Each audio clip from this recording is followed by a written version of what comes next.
Hello, I'm Levi Parker. I'm a student at the University of Alabama at Birmingham, majoring in immunology on the pre-med track. I produced a short presentation promoting an increase in rural health for the betterment of our state. Rural health is an issue that affects over 15% of Americans and can only be improved with the help of current and future medical students, doctors, other medical personnel, and the medical technology industry. In this video, I will give background on the issues with rural health and argue in favor of seeking an increase in it, primarily in the state of Alabama, due to my personal experience, interviews with doctors in rural areas, and numerous startling statistics. Let's begin.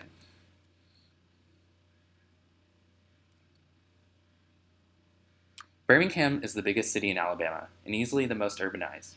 However large Birmingham may be, the city only accounts for 4% of Alabama's population. Yet Birmingham has the most concentrated amount of hospitals, clinics, physicians, and specialists in the state. According to the Alabama Hospital Association, 11% of Alabama's hospitals are in Birmingham. On another note, 74% of Alabama's hospitals are built for only acute care. Acute care hospitals are limited to the treatments they can provide, which is another problem in itself. Outside of Jefferson County, the county in which Birmingham is located, there have been 28 hospital closures since 1980 in Alabama. Within Jefferson County, only 3 hospitals have closed, as bigger hospitals like UAB and Brookwood Medical Center have shut out other competition.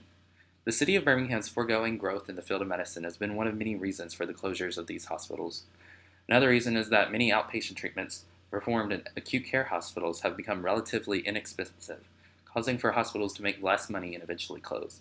In addition to that, some acute care hospitals don't have the equipment yet for the cheaper treatment options, so most patients travel to more up-to-date hospitals in Birmingham. At the national level, cuts in Medicare and Medicaid have also contributed to hospitals going into the negative, as they usually account for over 50% of their profits. Why is this an issue? The closure of many of our state's rural hospitals has produced a shortage of health professionals across the state. According to the Alabama Rural Health Association, only 5 counties in the state of Alabama are not experiencing a shortage in health professionals. Jefferson County has a small portion that is experiencing a shortage, and that is due to a concentrated area of people living with low incomes, meaning that more impoverished areas have less health professionals available. Rural areas tend to be more impoverished than urban areas due to being less industrialized. These closures are not limited to Alabama. In general, the whole country is lacking when it comes to providing rural health care. As mentioned earlier, 15% of Americans live in a rural setting, accounting for more than 46 million people. There are nearly 4,000 rural health clinics across the country, meaning there is roughly 1 clinic for every 11,500 rural Americans. I've personally experienced the problems with the rural health care system in Alabama. In fact, outside of my education at UAB, I have made frequent visits to many of Birmingham's hospitals growing up, but not for my own health. My mother has multiple chronic illnesses like lupus, fibromyalgia, Hashimoto's, and many other disorders and ailments. Chronic illnesses require more intense care as they tend to be more serious and last over longer periods of time, also causing them to be costlier. Cancer and most diseases can be considered chronic illnesses. Frequent doctor's visits and an array of different treatments can work up an exorbitant medical bill, not including the cost of gas in order to attend these appointments, which is another problem being created by our dying rural health system. My mom travels upwards of 40 miles to receive appropriate health care, even though there is a hospital located less than a mile away in my hometown of Sylacauga. I researched what the average traveling distance to receive health care in rural areas is, and I found data from 2001 that said the average distance was 17.5 miles in rural areas compared to 8.3 miles in urban areas. The national average is much better than how far my mom has to travel, further proving the issue is relevant in Alabama. Why must she travel so far, though? Sylacauga is located in central Alabama and is just a little over 40 miles southeast of Birmingham. While it may not be as rural as other towns, Sylacauga has what's considered a rural hospital, Coosa Valley Medical Center. CVMC is located in the heart of the city. It has the basic necessities of any hospital, like an intensive care unit, an emergency department, operating rooms, and access to scanning and diagnostic equipment. There is one problem, however, with CVMC, and that is they are only able to address acute illnesses, which can be severe, but are usually sudden in onset and do not last long in contrast to chronic illnesses. An example of an acute illness could be anywhere from an allergic reaction to a heart attack. CVMC is equipped to assess many acute illnesses, but those with chronic illnesses are deferred to Birmingham and other urban cities alike. This is often due to a lack of physicians, specialists, proper equipment, and financial support. This is a problem seen by many doctors in my area. One specific doctor that I spoke to is Dr. Anthony Nix. Dr. Nix attended medical school at the University of South Alabama and performed his residency at the University of Alabama at Birmingham. After his residency, Dr. Nix had the option to remain in Birmingham, but chose to move to a smaller area for multiple reasons. Dr. Nix grew up in a small town, and therefore knew about the need for healthcare in more rural areas.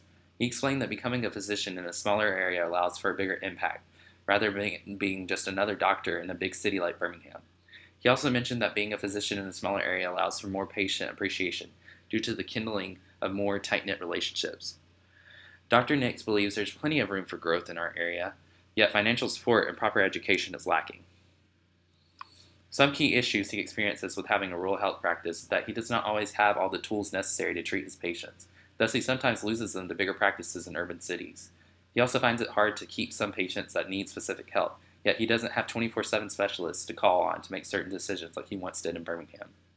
Some of Dr. Nix's ideas of how to improve rural health are to increase the number of physicians in the area, to improve the number of patients that are able to be seen.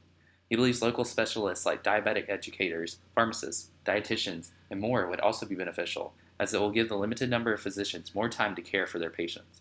The influx of these physicians and specialists could provide for the financial support to install more healthcare facilities and technology.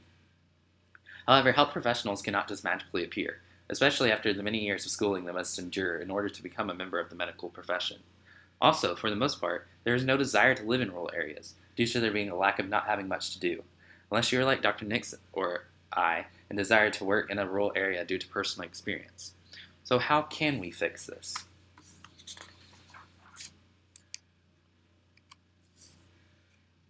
First, early promotion of the idea of contributing to rural health, especially in those planning on pursuing a medical profession, would be of benefit in the long run. Education of the issues of rural health as early as middle school or high school could instill a desire in students to pursue rural health. Second, seeking out current physicians and medical staff and pursuing them to spread out across the state into rural areas would be beneficial. This may seem implausible as most new physicians in the state begin in Birmingham, and who would want to leave the Magic City? A statewide system with the medical schools in Alabama could place medical students in residencies across all of Alabama's hospitals, instead of most being localized in Birmingham, providing personal experience and reason to pursue rural health. Moreover, as proven in my city of Sylacauga, the city itself grew around CVMC. Restaurants and shops began to pop up, meaning that an increase in healthcare facilities can produce a monetary influx for smaller cities. Third, focusing on our current rural hospitals to prevent further closures. Even though this may seem like an expensive idea, this will benefit the state's overall health in the long run. The conversion of some of Alabama's many acute care hospitals into facilities capable of treating chronic illnesses would be beneficial. Latently, this would benefit those who have to travel long distances to receive care for their chronic illnesses, like my mother does every week. And finally, updating the medical technology at current acute care hospitals will prevent the loss of patients to more technologically advanced hospitals. Both can prove to be costly. However, but hopefully, an increase in medical funding from the state can help achieve this goal. All of these goals can be achieved in order to better Alabama's rural health. Now that you know the statistics and my own personal experience, will you be the next Dr. Nix? Do you want to be another, or do you just want to be another doctor in a big city? Or do you want to make a difference and be the reason Alabama's healthcare system improves? Be the change and promote rural health.